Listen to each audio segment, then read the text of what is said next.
Hey, what's up, investors? Jason here, and in this video we're going to be talking about DIDI Group again, ticker symbol DIDI.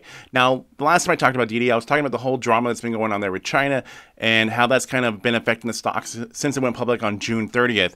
Now, things have gotten even worse. We've been seeing the stock price drop down even more, and now there's also concerns going on here in the United States with our governments now also saying that there could be regulations going on as well, and this could affect other Chinese stocks that you might even be invested into. Now, ones that I'm invested into, like NIO, Xpeng, etc., they're seeing quite a bit of heat coming from this as well, and there is just a bigger issue going on here. So I just want to get into all this, talk about what's going on with DIDI, and just kind of show a little bit about how it's affecting other stocks that I'm invested into. So as we get to it, if you guys don't mind, please do me a huge favor. Please be sure to smash the story annihilate, or just simply press that like button. That helps me out a lot with the YouTube algorithm, helps spread the video to more people that might find it interesting, and subscribe if you have not already. And if you're interested in being a Patreon and helping support this channel even more and joining the private Discord, I have one. The link is in the description. Thank you to all the Patreons. Now let's get to this.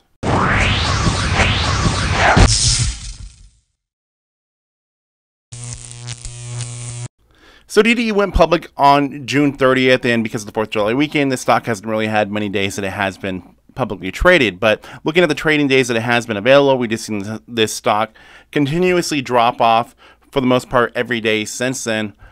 And there is a lot of news that is going on in China. We've seen other stocks that we do follow in China that have been also dropping in price a bit, and there just are tighter regulations going on with China, and a lot of regulations right now going into DIDI with cybersecurity issues and some other issues that the Chinese government is putting on DIDI. So let's get to that right now.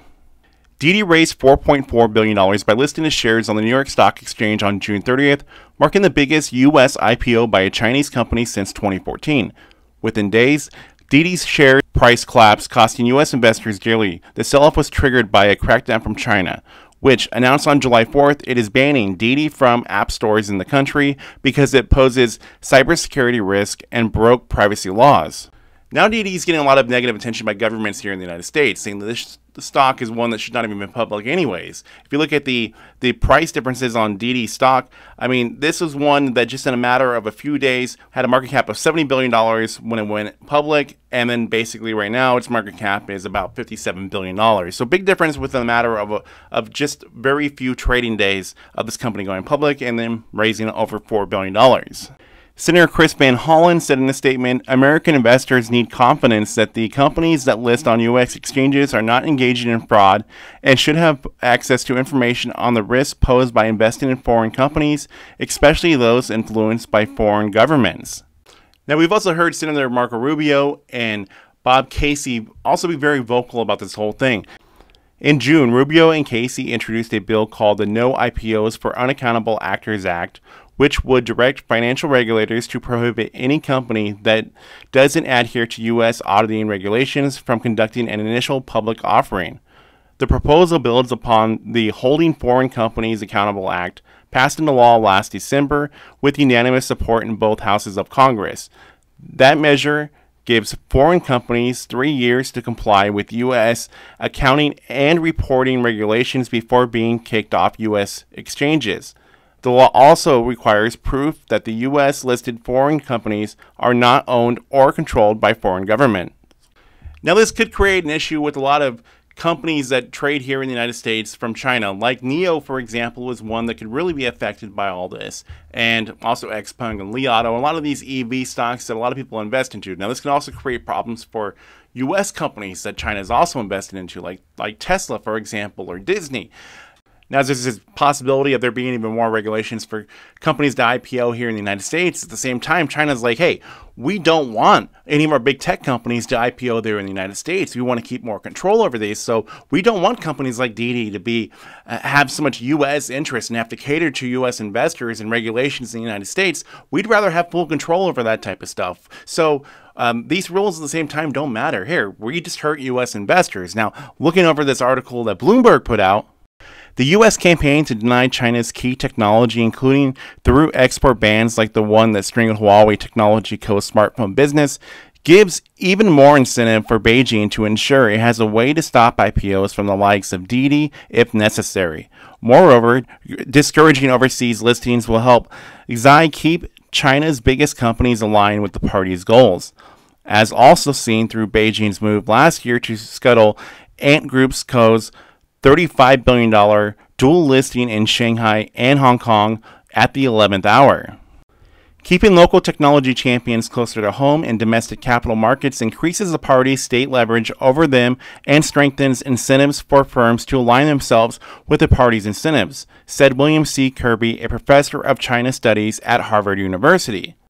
Regulators in Beijing are now planning rule changes that would allow them to block a Chinese company from listing abroad even if the unit selling shares is incorporated outside China. A well-trodden avenue for the country's technology giants. People familiar with the matter told Bloomberg News LinkDoc Technology Ltd. Became the first known company to halt plans for a U.S. initial public offering after China's crackdown. Now, this drama with DIDI, like I'm saying, it's affecting other Chinese stocks that I really like invest into, like NIO, for example, who you can see just recently it's been trending down over these last couple days here in July. And that goes on into Xpeng as well as Li Auto. It's all the same thing. So this whole cybersecurity issue going on with DIDI is a pretty big deal because what originally was stated, from what I've heard, that originally it was just said that DIDI was not allowed to accept any sort of new user signups, and all the previous users were able to use the service still and go through the application. But what had gone on to happen was the entire application itself had been removed from Chinese app stores. So anybody that had gotten a new device or had a broken device, etc., and needed it replaced was then incapable of even being able to get the application. And there was a back way to do so, and that was to go through other applications that had partnered with DIDI, like Tencent, WeChat, etc., that still had the service available where people can access that and go to DIDI that route. But then the Chinese government then fined Tencent and WeChat, etc., for having that service on their application and allowing new users to go through it at that route. And they basically said no, unless they've already had that application with that service on it beforehand, before these regulations were put in place, then they can't get it. So they've had to also change their applications. They were fined a pretty good amount of money, under $1 million US, but still a large chunk of change they were fined for allowing that on their services. So they've had to also update. So this is trailing into other companies as well that are working with DIDI. So the issue, who knows when it's going to be resolved, but hopefully soon. Now, since the price of DIDI stock has come down so much, I personally have purchased a little bit under 100 shares, not a whole lot, made a small investment because who knows what's going to be happening at this point. But if it is anywhere near what the analysts are projecting that could happen with DIDI, when they're saying that the low is 1877, the median is 2188, and the high is 2494. If there is that much potential over the next 12 months, then in my opinion, it's worth investing into, but that's not financial advice. That is just my opinion.